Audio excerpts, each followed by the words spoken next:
Hello, Comics Alternative fans. Before we start with the episode, we want to invite all of you to check out our Patreon campaign. That's right. Go to www.patreon.com/comicsalternative for more details.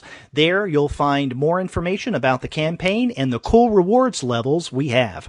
For as little as $1 a month, you can help us maintain good quality comics talk, and the more you contribute, the more perks you get. These include monthly podcast episodes exclusive to Patreon supporters, as well as the chance to help us choose which books we review on the show. So be sure to visit www.patreon.com/comicsalternative and become one of our proud podcast patrons. Yeah, and now on with the show.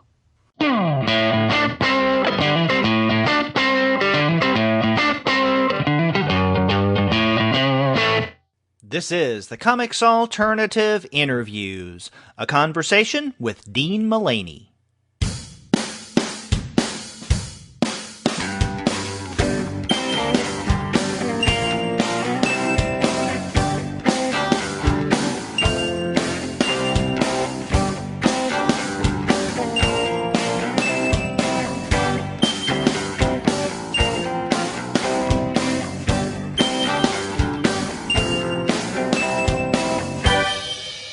Hello and welcome to another episode of the Comics Alternative Interviews. I'm Derek. And I'm Andy, and we're two guys with PhDs talking about comics. And on this episode, we're going to be talking with Dean Mullaney. He is the man behind the Library of American Comics from IDW. But before we get to that conversation, we want to let all of you guys know that this episode of the Comics Alternative Interviews is brought to you by the great folks at Discount Comic Book Service. Go to their website, dcbservice.com, for all of your comics pre-ordering needs. There you'll find all DC, Marvel, Image, and Dark Horse titles at 40% off of the cover price if you pre-order. For all of the other publishers, you'll find that those discounts are 20 to 35% off cover price, and every single month you're going to find some wonderful specials. Sometimes those specials are at 45% off cover price, sometimes at 50% off cover price, but often the discounts go higher from there. That's right, and this month, as in most months, they have a load of bundles that you can take advantage of where you get a deeper discount for multiple comics from the same publisher than you would get if you bought those comics individually. And this month they have quite a few bundles from DC Comics, Marvel, Valiant, as well as with DC, two separate bundles from Vertigo, one giving you all the new number ones for 75% off, and all the new number twos for 50% off. So take advantages of those bundles while you can. That's right. They have great specials every single month, and even though we're nearing the tail end of September, you can still take advantage of their September specials. So go to the website, dcbservice.com, for all of your comics pre-ordering needs. And after you do pre-order your comics there, please be sure to send them an email and tell them that the two guys with PhDs sent you. That's right. Andy, we have a really good time talking with Dean, and I know we wanted to talk with him earlier in the year, around the time that Bravo for Adventure and the second Quarter Maltese book were both coming out. But maybe it was good that things were delayed, because now we have this new King of the Comics volume that is about to come out in a few weeks. And so I had a good time talking with him about that. Yeah, and I think with as prolific and productive as Dean is with the Library of American Comics and with EuroComics, we could have waited another couple weeks and something amazing would have come out then. Exactly. So maybe it was good that we went ahead and just struck while the iron was hot. That's right. Yeah. Well, let's hear what the conversation turned out to be. Yep.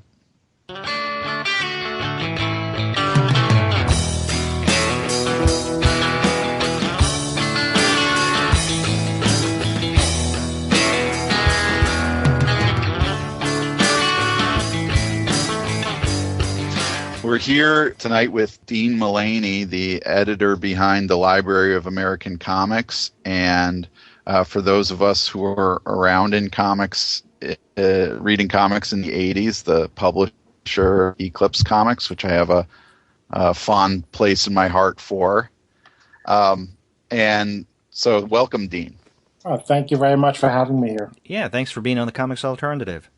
Now, one of the things I wanted to start with was that, Dean, you and I met, and I don't know how much you remember this, about 4 years ago. It was like 2011, and I was doing some research at the Billy Ireland Museum, and you were scanning what I think were some Dick Tracy strips.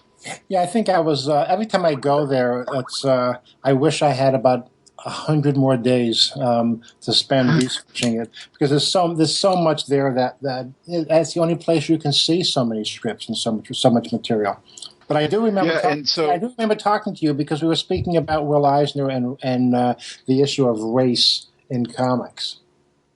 Sure, yeah, and one of the things that I was wondering about, and I see, one of the works that you've worked on that just came out is the giant King of Comics, 100 Years of King features, and I see in the acknowledgments right away you thank everybody there at the Billy Ireland Cartoon Library and Museum, and so you touched on this a little bit, but how do archives like that function in the work you do with the Library of American Comics? Well, for those of us, who edit and publish, newspaper strip reprints, a resource like the Bill Blackbeard, San Francisco Comic Art Collection at Ohio State, it's invaluable. I mean, I have a pretty extensive collection of strips myself that I've collected over the years, but nobody can have everything. Bill Blackbeard came pretty close. And so this book, you can only do the book by getting source material from as many people as possible. So, private collectors loan things, things from my own collection, and then obviously we got a lot of material from the Billy Ireland Museum and Michigan State in East Lansing. Yeah, and I was just at Michigan State actually about a month ago, and the Eclipse collection is there, right? Yeah, all the old Eclipse files are there. Randy Scott, who is the lead librarian there in comics, Randy and I first met in the 70s. We were, I think, charter members of APA-I, which ended up as an indexing app. Oh, wow. And I think that, and kind of morphed into the Grand Comic Book Database years later. But Randy and I were both obviously interested in preserving comics and indexing, and so I decided at the very beginning of Eclipse in 1977 that I was going to send all the Eclipse files to a university, and I chose them because of Randy. That's great. So everything except for actual contractual legal documents on books, everything else is at Michigan State. When I was there, I think a year and a half ago, Corey Seidelmeyer from Marvel was there researching Miracle Man, going through all the Eclipse files in order to read Alan Moore's scripts for Miracle Man, look at some of the unpublished artworks and pencils. It's a phenomenal resource for anybody. Wow. So when you're putting together a collection like the King of Comics, or even any of the other individual collections of strips that you do in the Library of American Comics, what's the process like of seeking out and gathering the strips even outside of the collection that you've amassed? It's finding the source material is probably the biggest headache and the biggest problem we have in most books. Some strips we'd love to reprint, but we simply cannot find copies. They just do not exist. Even like something as recent as 1971 Batman dailies. We published 2 volumes of the Batman newspaper strip, and we're on hold with the 3rd one because we're missing like 9 months from 1971. You think something that recent would be easy to find, but even that's not. So some strips are hard to find because they're from 1908. Other ones are hard to find because they weren't in a lot of newspapers or people didn't necessarily collect them. Well, on that topic, how often do you rely on individual collectors, people who maybe reach out to you or people you've heard of in order to fill in some of those gaps? Constantly. In fact, like the Beyond Mars book, which by Jack Williamson and Lee Elias, was a It was a science fiction Sunday only that ran for 3.5 years and only ran on one newspaper, the New York Sunday News. And I've been trying to put together a collection for a long time and haven't been able to. And Pete Maresca, who publishes Sunday Press, the big Jagunda fantastic books, told me about a collector he knew in Germany. And so he put me in touch with the guy. The guy had a complete set minus 4 Sundays. And he was kind enough to FedEx them to me from Germany so I could scan them all. And then the 4 that I was missing, I got from the Billy Ireland. And in fact, I spoke to another collector today. We're going to be doing Tim Tyler's Luck, the dailies in which Alex Raymond was Lime Young's assistant. And when he started off, it's very cartoony. And by the time he's finished, which is right before Flash Gordon, the characters are looking exactly like Flash Gordon and Dale Evans. So it's really the prototypes of Flash Gordon. Even the Billy Ireland only had some of the collection, and I found a collector who had the rest. So between the two of them, I'm putting together a set. In fact, I think tomorrow FedEx should bring me the other strips to scan. So we're constantly scouring anybody and everybody. And the nice thing about strip collectors is that they love strips. They don't want to hoard them. They want everyone else to appreciate them too. Unlike comic books, which have become ridiculously valuable, so no one's going to lend you a $50,000 comic book. There really are no such things for strips. There's nothing that valuable. It just never took off in the same way in terms of money ruling the collecting habit. And people are just really generous with strips.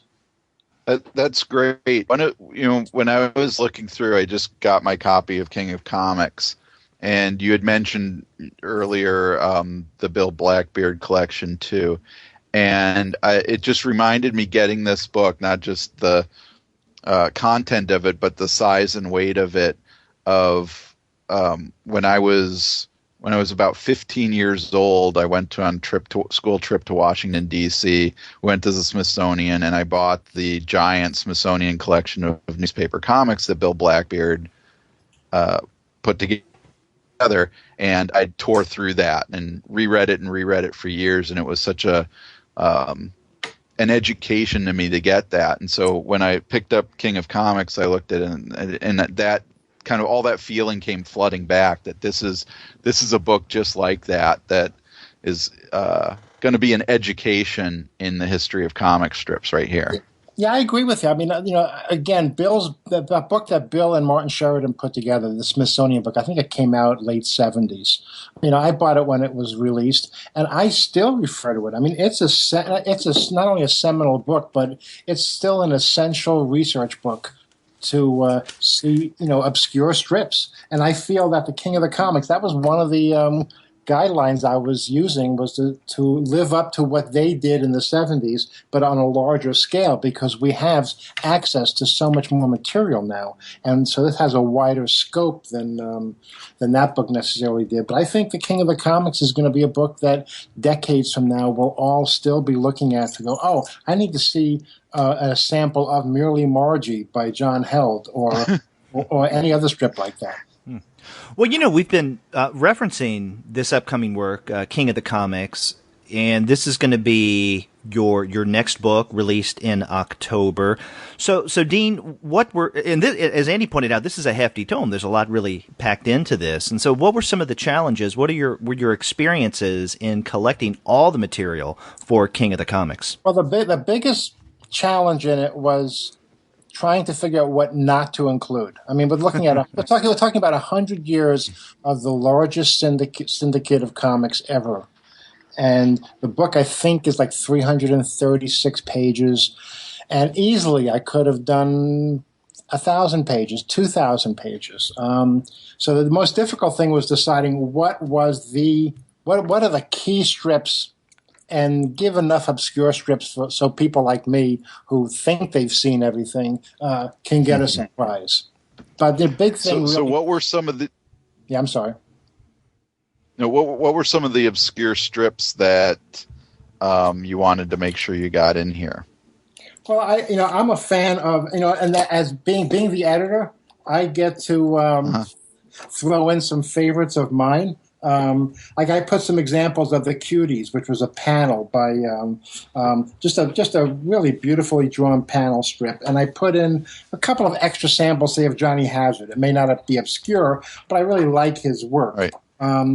But I used, we've got everything from Tippy to Right Around Home by Dudley Fisher, to some really obscure screwballs like Babbling Brooks, which is a great little milk gross topper for Crown Screw Loose, or Dave's Delicatessen.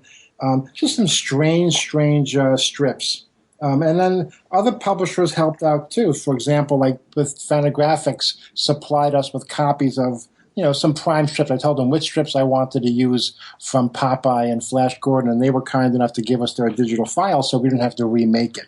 And the back of the book, we've got a bibliography of all strip reprint books that are currently in print featuring King Features comics. Well, you mentioned the length of this book. I mean, it is quite massive, and our listeners should know, because they should go out and get their own copies after they hear this review, that it's not just strips that you're including here, but the book is divided into 8 chapters, and each of which has an essay, a brief essay by a variety of different writers. There's Bruce Canwell, Brian Walker, Ron Goulart, Jared Gardner, along with a number of sidebars. And so it's not just the strips themselves, but quite a bit of context. Right. No single book is going to tell you, have examples of every single strip. I forget, King Features published published a few thousand different strips. So even if you're going to show one sample of each, you'd still need a few thousand pages. One thing that I didn't like about the Smithsonian book, but given what they were able to do at the time, it's a miracle. But in retrospect, looking at it, sometimes there are some one examples, and this is true of some other histories of comics. They'll show you one sample from a strip. It's very hard, unless it's a gag-a-day strip. For an adventure strip, it's very difficult to get a sense of why the strip is good. Or what the pacing's like, or what the writing style is like. So I tried to use a few examples of most strips rather than just use one. I mean, some for humor strips you can use just one, but I tried to give a few more examples so you can get a good feel for it. What were some of those strips that you felt that you absolutely needed to include several representations of? Well, obviously something like Popeye. And Flash Gordon and Steve Canyon, I needed samples. But even more recent things like Mutts. You could look at one Sunday of Patrick McDonald's Mutts and see how brilliant it is. But when you see 5, it's like your jaw drops. I mean, obviously, you're not going to have everything in here. You want to encourage people to read this book and get interested in a specific strip and then go out and buy an entire collection of that strip, whether it's published by us or Fantagraphics or Andrews McMeel. It doesn't matter. This is an introduction and an overview that I think we'll all be looking at this in decades from now. Yeah, just in the time I've had this book, I really want to seek out more of some of the strips that I hadn't seen before, like Frank Godwin's Rusty Riley and John Cullen Murphy's Big Ben Bolt. I saw that there are collections of those available, and I had not seen them before, but I was familiar with those artists. Sure, and then I've got samples of Skippy in here, and things like Toots and Casper. Oh yeah, and Tilly the Toiler lasted for like 40 years, but there's never been a single collection of either one of them. Now, I don't know how well a collection would sell of either one of them. So obviously, you need George Harriman, you need Cliff Sterrett, you need Barney Google. But then there's people like Faye King, who's a favorite of mine. She was a cartoonist and writer for King Features. And I've found a few obscure samples of her work just to throw in there. Again, as the editor, I get to throw in some of my personal favorites. Yeah. Well, you mentioned Patrick McDonald's Mutts, and then I noticed that this volume ends with one of my favorites, Bill Griffith's Zippy. When it came to the very contemporary comics, were you maybe aware, or did you have to keep in mind like how much of the recent stuff to include that you didn't want to include too much of that, or Well, maybe? for with the recent strips, I consulted very closely with Brendan Burford, who's the editor of King Features, and we sat down in his office and went through all the strips that King Features is currently publishing, and knew that we could not include everything, but we sat down and picked out what we thought would be the best of the best of modern strips. So there's something like Tina's Groove and the Piranha Club, Pajama Diaries. And they not, and a few of them have one example, but most of them have anywhere from 3 to 4 or 5 examples. And and for the strips themselves, we actually asked the cartoonists to pick their favorite strips. So with Zippy, you mentioned Zippy. I emailed Bill Griffith and said, Bill, pick me out 3 Sundays or 4 Sundays and 5 dailies. Just send me your favorite strips. And he sent me the favorite strips, and I couldn't use them all, but I used more than half of what he sent me. So the choices in here on this last chapter, which is contemporary strips, most of them were chosen by the cartoonists. Huh, well, that's great. Yeah. And another thing we included in here are syndicate promotion books. Whenever a strip would start, or they'd launch a new strip or revive a strip, the syndicate would send out these beautiful brochures and posters to newspapers all over the country to try to sell them on it. So I'm looking at these beautiful brochures from the Three Little Pigs Christmas Story, which was a 1963 Disney, just for the holiday season. Or Trudy. I'm looking at Ponytail by Lee Holly. There's like the brochure for Popeye from the 60s. Just the kinds of things that the average reader never sees. They were meant for the newspaper editors. Huh. Well, you're mentioning these brochures, and this is something that comes out in the book as well, the business side of King Features. So I'm wondering if you can talk to us a little bit about the ins and outs of these comics and how they actually got into newspapers across the country. Ask that one again in slightly differently, because I'm not quite sure what you mean.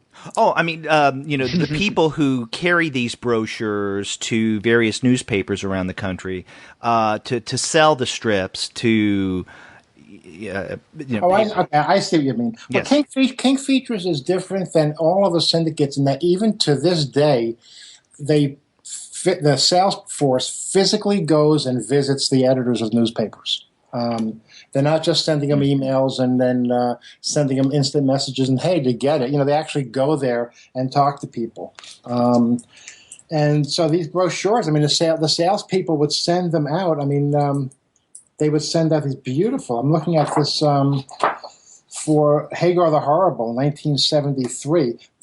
They what they focused on was it was a new strip by Dick Brown. They knew Dick Brown was popular with newspaper editors because he was drawing High and Lois. Mm-hmm. So that was his track record could show it. Or obviously with Milton Caniff when he left Terry and the Pirates to go to the Field Syndicate, which was handled and sold by King. I mean, I don't know how many hundreds of newspapers signed up sight unseen before they even knew what it was. So a lot of the sales job for the syndicate is based on the reputation of the artist, And if there's a new cartoonist, then obviously it's a little more difficult sell, and the strip may start like Beetle Bailey in 1950. It started off with I think a half a dozen or a dozen newspapers. And little by little, it grew. Within a couple of years, it was a phenomenal hit, and the damn thing is still going today. But it takes a syndicate that has confidence in a strip, because they may not make money at the beginning, but it may take a while. Yeah, I'm looking at the Milton. The little ad or whatever that went out that basically was building the anticipation of Steve Canyon before the strip arrived. That it says the whole country has been asking what will Caniff do next, and the kind of level of celebrity. Oh yeah, because he was on the cover of Newsweek and Time magazine. I mean, in those days, comic strip creators were as big as movie stars. Obviously, it's not the case anymore. I mean, except for exceptions like Charles Schultz. But even the biggest comic book writers and artists aren't generally known to the general public. Would you call King of the Comics your most ambitious project in the Library of American Comics so far? Boy, that's a tough one. In terms of the breadth of what it covers, yes. But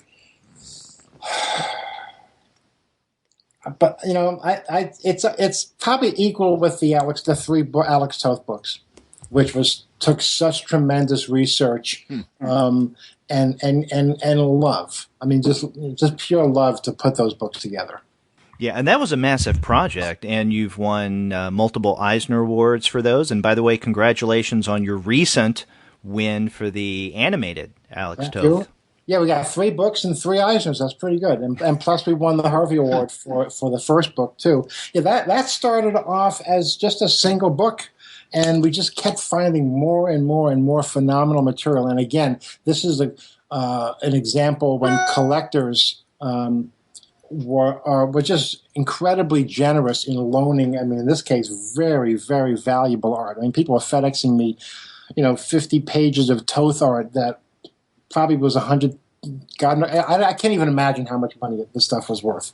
But they knew me. They trusted that I would do it as long as somebody at the delivery service didn't steal it.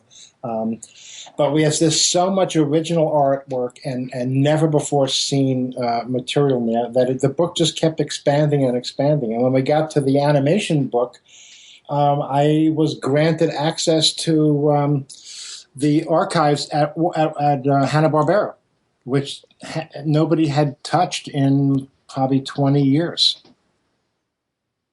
So wow. we got copies of all of these sales presentation pieces that Toth did for animated series.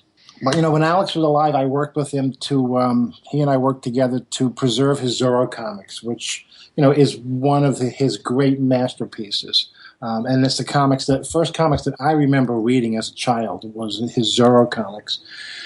And when I was working with Alex on that, this was, I think, in the late 80s, I just kept asking around, and through some contacts, I found out that all of the Western publishing archives were sitting in a warehouse outside of Kansas City. They had film negatives, which blew me away that stuff still existed. And so I was able to get new prints made from the original film negatives. And Alex looked at it and he goes, "Oh, I don't think I drew that page like that. I think somebody changed it," because he was that kind of guy. But, we really had a great time putting that together, and I'm so happy that Alex is gone and that his children had enough confidence in us to let us preserve the rest of his work. Particularly Bravo for Adventure. And in fact, I want to talk a bit about Bravo for Adventure, because when we first started to correspond about doing the interview earlier this year, you had said something in an email to me that you had a big project coming up. And then a couple of days later, we got an announcement from IDW that Bravo for Adventure was just announced. So, this is a find for you, isn't it? Well, yes, because it was never published in a book before. It was Alex originally created it for a French publisher. It was going to be a graphic novel. This is before Contract with God, before Saber. This was in 1975. He started working on it because graphic albums, as you know, were popular in Europe, and we here were copying what the Europeans were doing. And so there was a French publisher that commissioned Alex to do an original graphic novel, and it was Bravo. But the publisher went bust before it ever printed, and eventually it was serialized by Jim Warren in the Work magazine. Then Alex did 2 subsequent short stories, and they were collected in a magazine from Dragon Lady Press in Toronto, but they were never published in a book. And I remember telling Alice, "Come on, let's just reprint Bravo in this beautiful hardcover book. You can sign and number them. We can have a lot of fun." And I wasn't the only one. I wasn't the only one who made him the offer back then. He just, for whatever reason, he just didn't want to do it. Then he talked about doing it in color, and we finally have it done. I mean, it's all of the pages were shot from the original art. It's the one extensive work that he did that he saved all of the original artwork, whereas he sold most of his art for other stories that he had in his own possession. But Bravo, he would never sell a page of, and he so I scanned every single page. It's a real bittersweet book, I find, because there feels like there's so much potential for this character and this series that we only get a taste of what he was about to do with this. Yeah, because he also, in the back, I think I put a couple of false starts that he did. Yeah. And, there's more.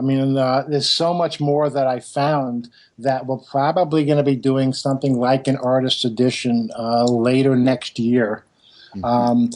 Because I found Alex's all 12 pages of his original coloring, and I found about 15 to maybe 30 more pages of false starts, just rough pencils, just 1 page, 2 page, 3 pages of stories. And it just goes to show you the frustration level that he had, in terms of coming up with a plot that he was happy with. They all they all start off great. I want to read every single one of them. Unfortunately, like I said, it's bittersweet. We're not going to be able to. So if you thought this was bittersweet, where do you see the rest of them? And you say that those may come out in an artist edition later on? We're gonna do that probably September, October of next year. Oh, okay. And it will also include all of the coloring from the original French edition. Alex didn't do the coloring, but he approved it. It was in my hand. Now you have some samples of to like 2 or 3 pages of the coloring of the French edition in the back of this recent Bravo for Adventure, as well as I guess Toth's own coloring, so readers can compare. Yeah, I used 2 pages by Alex and the same 2 pages by a French colorist whose name I don't know. I've asked all the people I know in Paris who were around at the time or who worked for the publisher. Nobody remembers who did the coloring. But it's interesting. I'm looking at the 2 pages, and the French coloring is very much in that mid-'70s pastel color shades that they use in French books, but it doesn't take advantage of Alex's shadows and shading. Whereas Alex does a masterful job of adding extra shading and extra dimension to the page with his color. Unfortunately, his color palette is, in my opinion, way too limited. So each version has its virtues, but neither one's perfect. And maybe one day we'll do a perfect color edition. Is there some Alex Toth work that you would like to reprint but can't get access to? Or sure, I'd love to reprint everything he ever did for DC. Wouldn't that be nice?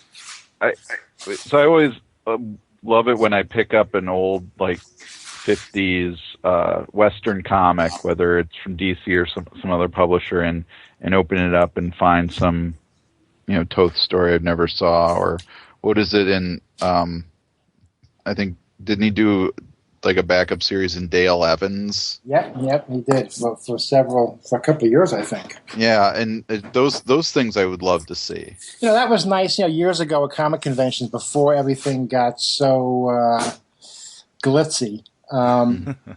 When you could just take time, no matter what else we were doing at a convention, we could always take time and go start rifling through the long white boxes that dealers had brought and find these obscure comics that weren't valuable, from the 50s or from the late 40s, and you'd find the Gene Colan story, you'd find the Russ Heath story, you'd find an Alex Toth story. I mean, that kind of discovery was just phenomenal. It's kind of lost now because dealers aren't bringing those kind of books to conventions anymore because booths cost too much money. I'm showing my age. Well, I'm wondering if you can speak in a kind of a broader sense of the Library of American Comics. I mean, how did you start this? Where did the idea come from? What was the process when you took it to IDW? Well, it's interesting because speaking of conventions, that's where I first discovered Terry and the Pirates. I grew up in New York, and Phil Suling had not only the yearly big comic art convention, but he had a monthly comics mart, which was people basically buying and selling comics.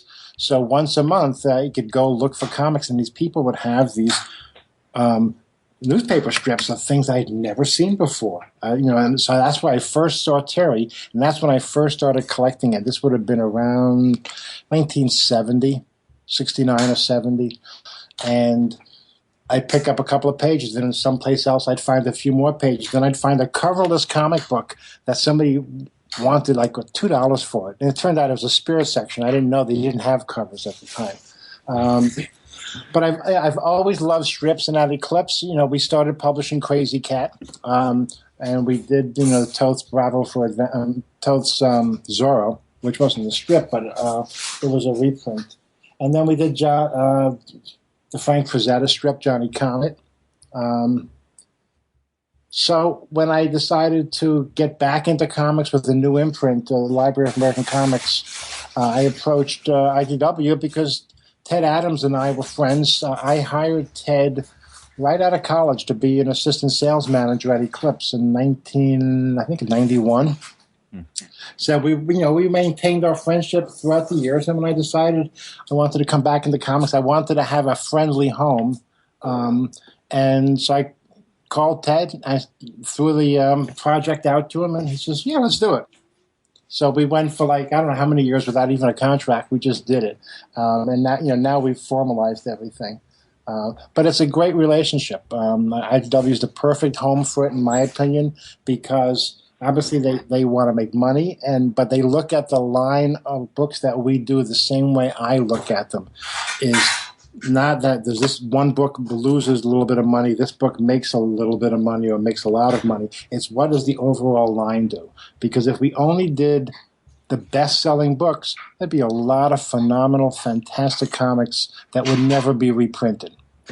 So we look at the long view. In fact, a few months ago, Ted and I went through the last 2 years of LOAC releases, and the profit and loss of the entire imprint was exactly where we wanted it to be.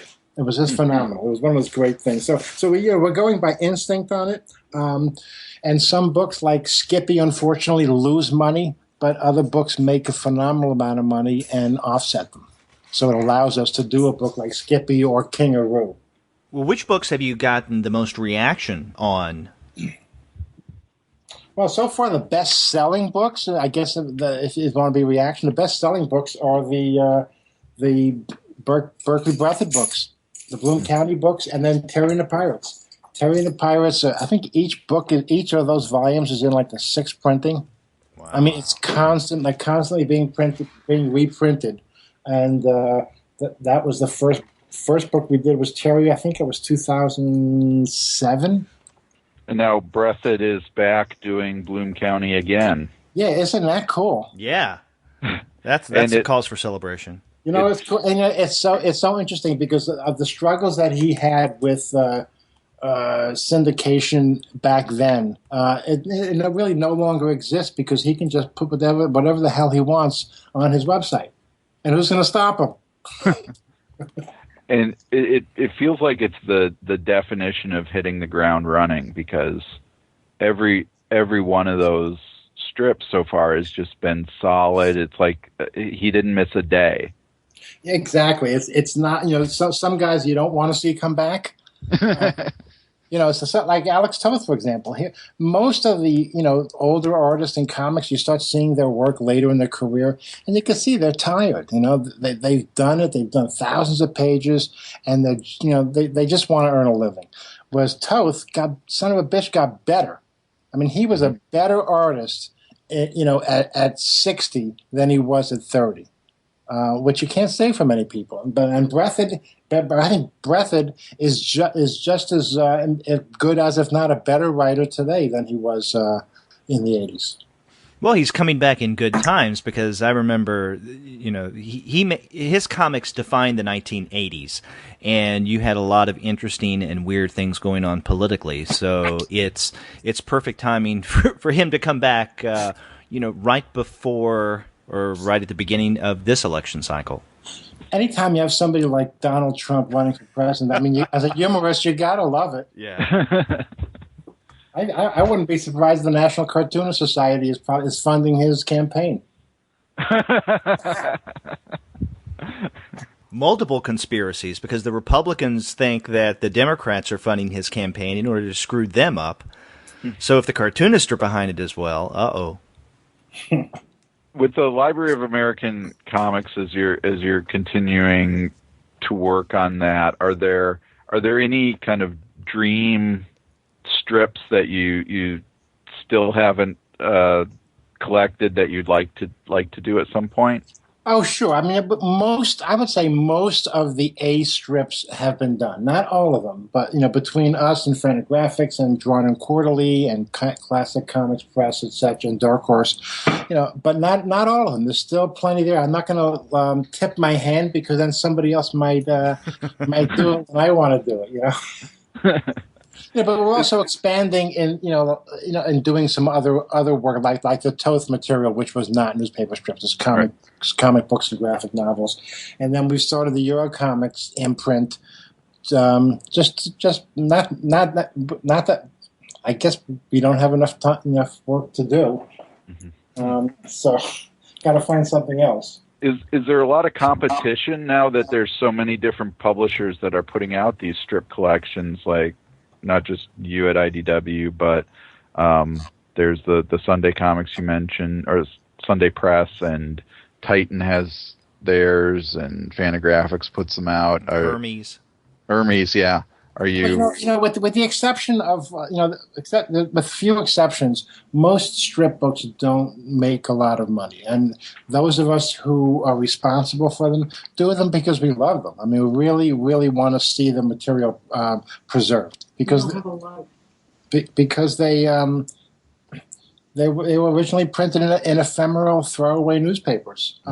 So for when I get a stack of a particular strip, and the paper's rotting, and every time I lift it up and to put it on the scanner, little flakes of newsprint come off of it. There's only so many times you can do that. So by scanning it, it may be the only damn copy that exists of this particular page, and it's being preserved digitally and in print in new books. So there's a lot of competition, but nobody has unrealistic expectations. I don't believe. You can talk to Pete Maresca. Pete just did White Boy. Pete and I were going to do that together. I mean, it's such an obscure strip, brilliant strip, and I urge everybody to buy a copy. But I just, I had a choice of either working on that with Pete or doing the King of the Comics, and I couldn't do both. And the 100th anniversary was the 100th anniversary. We couldn't put the book out at the 100th and 1/2 anniversary. Yeah. But everyone else is doing Fantagraphics. Everybody's doing strip reprint books because they love the material. Now, you mentioned earlier your EuroComics line, again through IDW, and last year when it was announced that you're going to bring Quarto Maltese in really nice new editions for English language readers. I mean, that was big news, and the second volume, Beyond the Windy Isles, came out earlier this summer. Is this like a passion of yours to bring out the Quarto Maltese? Just like I've been wanting to do Bravo for Adventure for 30 years, and I wanted to do Terry and the Pirates since the early 80s. I've been wanting to do Quarto Maltese since probably 1980 or so. My original plan was I found correspondence at Michigan State in the Eclipse Files where I was corresponding with Casterman, the European publisher, people who own the rights to it. I had written to them. I wanted in 1980 or so, and I wanted to serialize Corto in Eclipse magazine. So it would have been Gene Colan and Don McGregor's Ragamuffins and Coyote by Steve Englehart and Marshall Rogers, and Corto Maltese by Hugo Pratt. It didn't work out at the time. For one reason or another. So, but I've lived long enough, and I have enough patience and stick-to-itiveness that I'm getting to do now all the things that I wanted to do then and didn't get a chance to. So I created EuroComics specifically to publish Corto Maltese, but there's plenty of other material that I want to publish in the line. Things like Alex Sinner by Sampaio and Munoz, which will be starting in July, and Dieter Lumpen and Paraqueos. Now, what is your process with the Corto Maltese books in particular?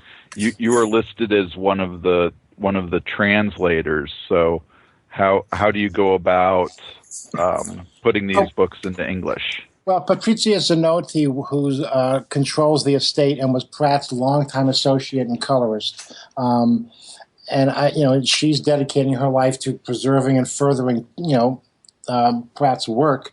She's supplying us with Pratt's original Italian scripts, because the previous English editions that came out in the 80s were translated from the French editions, which were in turn translated from the Italian edition. So it's like a game of telephone. You don't even know what the hell's going to come out the other side. I mean, some of the things that I saw in these early 80s English editions, there was one where the character said, did you come here to get some wood? This woman was a boat builder. So she's taught. So really, what she meant was, did you come to look for a boat? But the way it was translated is, would you like me to get you a young boy? A totally different meaning. So obviously, it's important that we go back to Pratt's original script, because someone else may have made a mistake along the way. So Simone Castaldi, who is doing the first draft translation, was born in Florence. He's an associate professor at Hofstra in New York, and wrote a really brilliant book about Italian comics in the 70s and 80s. And so he takes Pratt's. He understands. He grew up reading Corto Maltese in Italy, and so he does the original, the first draft presentation. What I asked him to give me is a literal translation. I don't need any interpretation. He gives me the interpretation on the side, but I want to have a literal one, because I don't want to translate what his translation is of what somebody else said. So between the two of us, then I edit it and rewrite it, rework it into English idiom, but still trying to remain faithful to Pratt. My goal is to make it sound like you're reading Hugo Pratt. I don't want you reading Dean Mullaney. This is not about me. I mean, both of us, Simone and I, need to be as invisible as possible. So that's how we do it. I mean, then I send him the script after I finish it, and then he'll, give me a couple of extra tweaks. Well, this particular word has two meanings. And then I speak to Patrizia, because Pratt has a lot of literary allusions in the stories. And most of them I can figure out, but a couple of them threw me. And so luckily, she remembers talking to Pratt she has a very good memory about discussions with Pratt about things like that. So we actually have Hugo Pratt being channeled. Huh. So they're going to be 12 volumes of this published? Yeah, 12 volumes. Next year, we're going to release 3. So we're shooting to release 3 per year for until we're finished, because there's also new Corto material being published. Actually, the first book is coming out next week in Europe. Huh. Now, you started with Under the Sign of Capricorn instead of chronologically according to the original, going back to the very early stuff. And so I'm wondering about your decision there. Well, the first book Pratt created was the Ballad of the Salty Sea, which chronologically in the character's life is the second book, because he later went back and did a book called The Early Years, which really is, so therefore chronologically That's the first book. Salty Sea is the second book. And Under the Sign of Capricorn will be the third book. The reason I started with the third book is because Rizzoli, the Italian publisher, and who people have been publishing Pratt in Europe from the beginning, through their U.S. arm, published an edition of Ballad of the Salty Sea in a smaller format, reformatted. They didn't reformat it for the English edition. In Europe, Pratt's original format, everyone's seen it, and in subsequent years, publishers have reformatted to be comic book size. They rearranged the panels and whatnot, which Europeans, okay for the Europeans because they also have the original. I think the mistake that Rizzoli made was that they didn't realize that for an American audience, we've never seen the original the way it was meant to be seen, and that's what we need to see first. So that got slammed pretty badly with reviews. And since the book was still in print, I didn't want to do our version of it while they were still in print. So I started with the short stories, which are Under the Sign of Capricorn, which really, the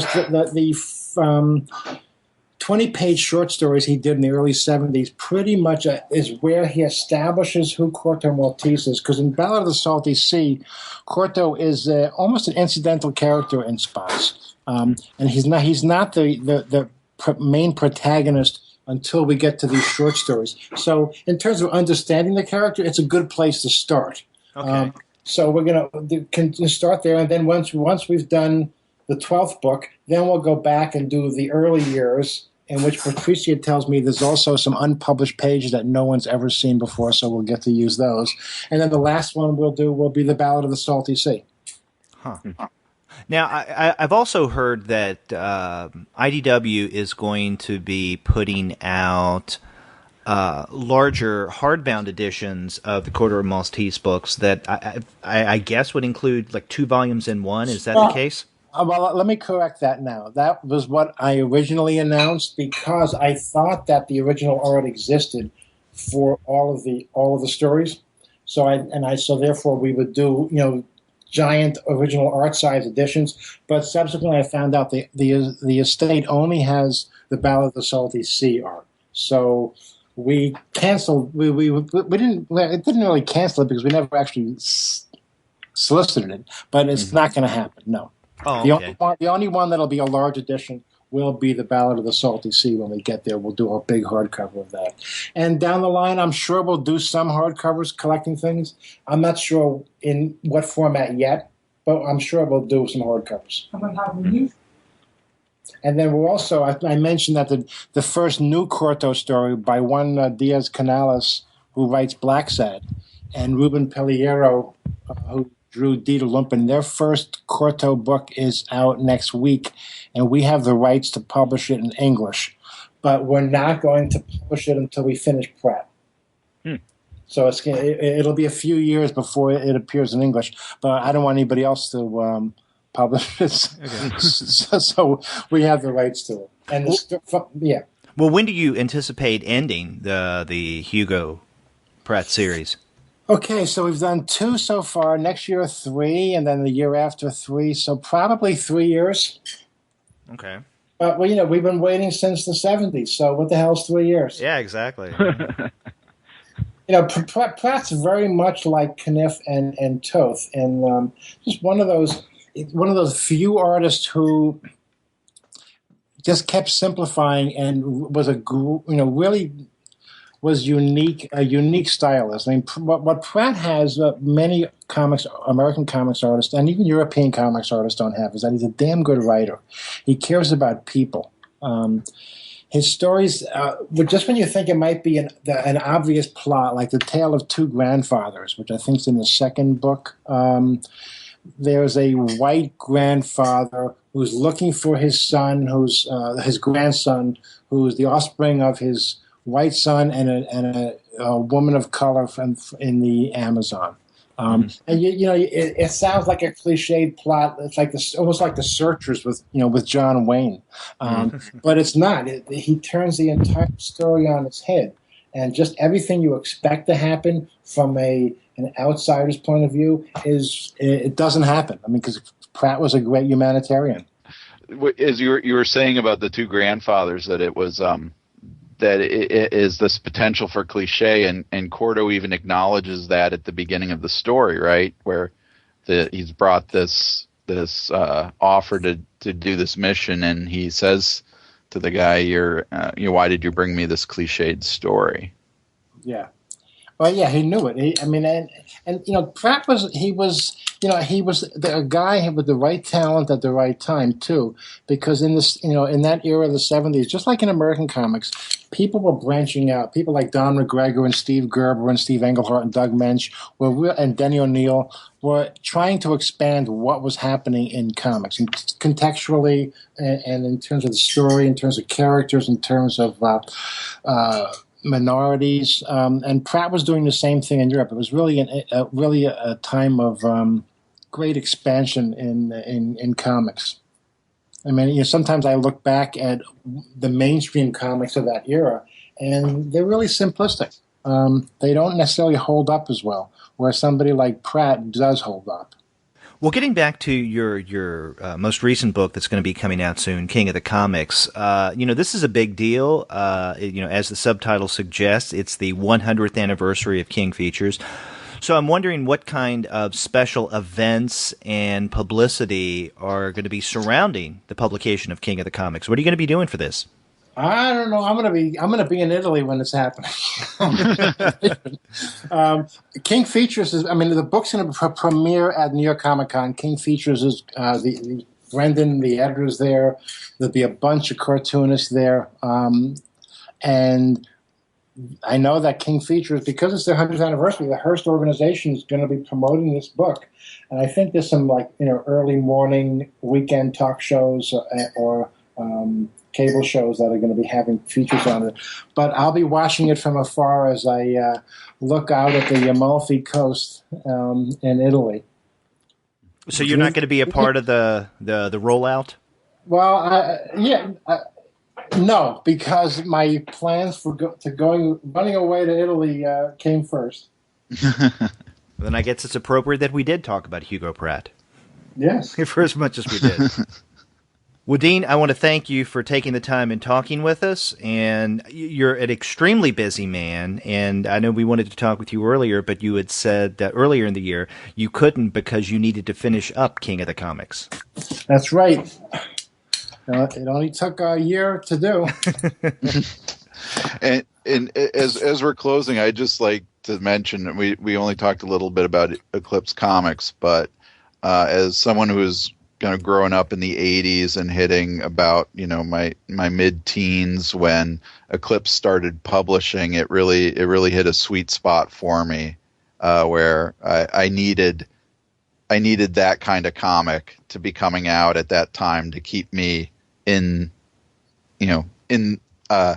interested in comics. So that's exactly what my goal was and my intent was. Not just for you. I mean, I'm older than you, but I was losing interest too. And that is why I started Eclipse, because I liked the material that Don McGregor was doing and Steve Gerber and Doug Mensch and these guys, and I see that they were being squeezed out of mainstream comics. So the choice was, as I grew up, just like as you grew up, we either leave comics or somebody's better damn well start producing comics that grew up with us. Mm-hmm. And that was the goal. And we had a good long 17-year run on it.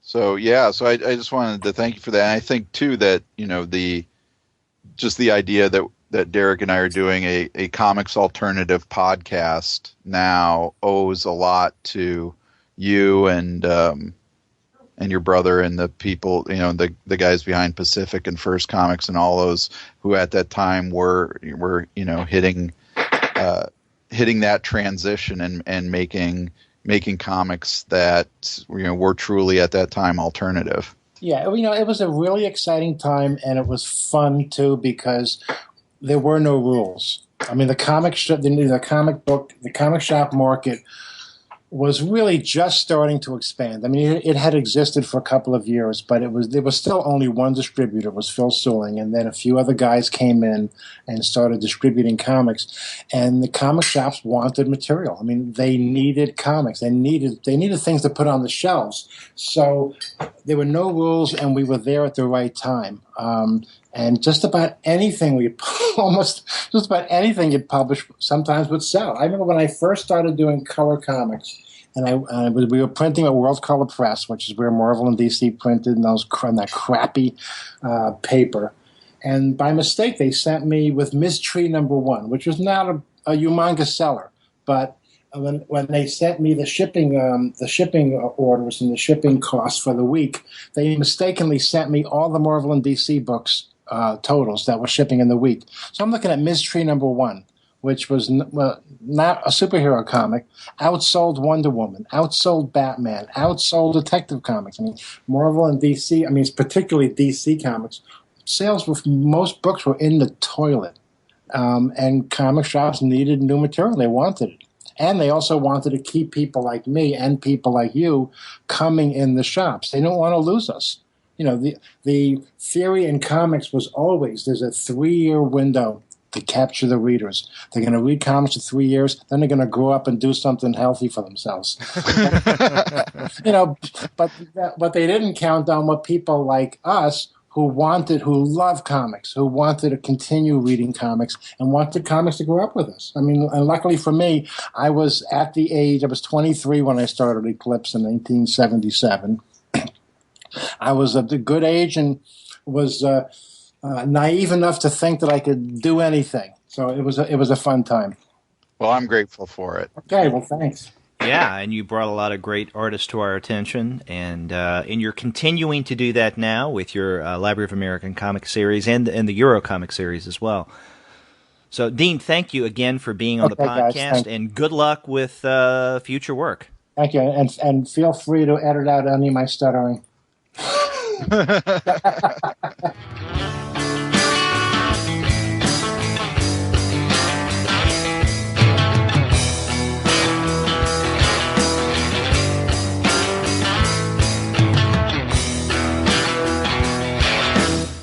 Yeah, I'm glad we got a chance at the end to kind of mention Eclipse Comics there because, as I said, that Eclipse was an important formative part of my comic reading experience back in the 80s, and I genuinely do feel like the comics alternative, just the idea of this podcast owes a lot to Dean Mullaney. Yeah, and I'm glad you pointed that out at the end of our conversation because, it's something that we may not consider, but you definitely thought of that, and that makes sense. So I'm glad that you expressed that sentiment to Dean.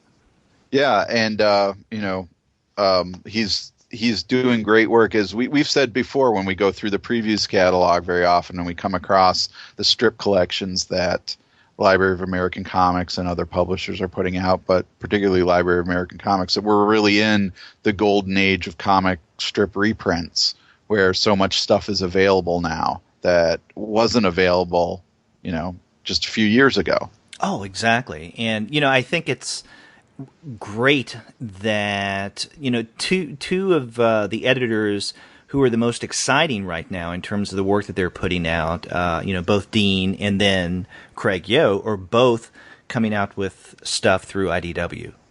Yeah, and both now people that we've had on the show, and I hope we can have Dean on again, much in the same way we have Craig on frequently. Exactly. So let's invite Dean back multiple times and give Craig a run for his money. That's right. Yeah. So we want to thank Dean Mullaney again for taking the time and talking with us on the show. And if you want to find out about the incredible collections that he has out, then you would do well to go to the sister company of our sponsor, and our sponsor's Discount Comic Book Service. But if you check out In Stock Trades, you're going to find Dean's books that are in the Library of American Comics for incredible discounts. So, for instance, if you go to InStockTrades.com and look up Bravo for Adventure, you'll find that the book is 30% off cover price. And also, you can find the latest Corto Maltese volume also at 30% off the cover price. They have many of the Library of American Comic editions up. Check out InStockTrades.com. And after you do get your books there, then get in touch with us and let us know what you think of these strips. If you go to our website, comicsalternative.com, you'll see on the right-hand side of your browser a tab that says Send Voicemail. Click on that, and from the comfort of your own desktop or mobile device, you can record a message and send it to us through the wonders of SpeakPipe. It's very simple and easy to use. Or you can call us the old-fashioned way. Pick up the phone and dial 4153-COMICS. That's 415-326-6427. That's right, or you can get a hold of us by email. We are two guys at thecomicsalternative.com. Or you can get a hold of us individually. I'm Andy at comicsalternative.com. And I'm Derek at comicsalternative.com. And we also have our Twitter feed where we announce new content to the podcast as well as updates to the blog. You can check out our Twitter feed at the number 2 guys with PhDs. That's right. You can also find us on Facebook, on Tumblr, on Instagram, on Google+, and on Pinterest. And if you like to listen to your media via YouTube, well, you can check out our YouTube channel. You can subscribe to the podcast through iTunes. You can stream us on Stitcher. You can also find us on TuneIn. And you can still find every single one of our episodes, as well as our reviews and comics-related commentary that we post on the blog. And that's at our website, comicsalternative.com. That's right. All the ways to get a hold of us, find out what we're doing, and let us know how we're doing. And we like to hear from you. Yep. So until our next interview show, I'm Derek. And I'm Andy. See ya.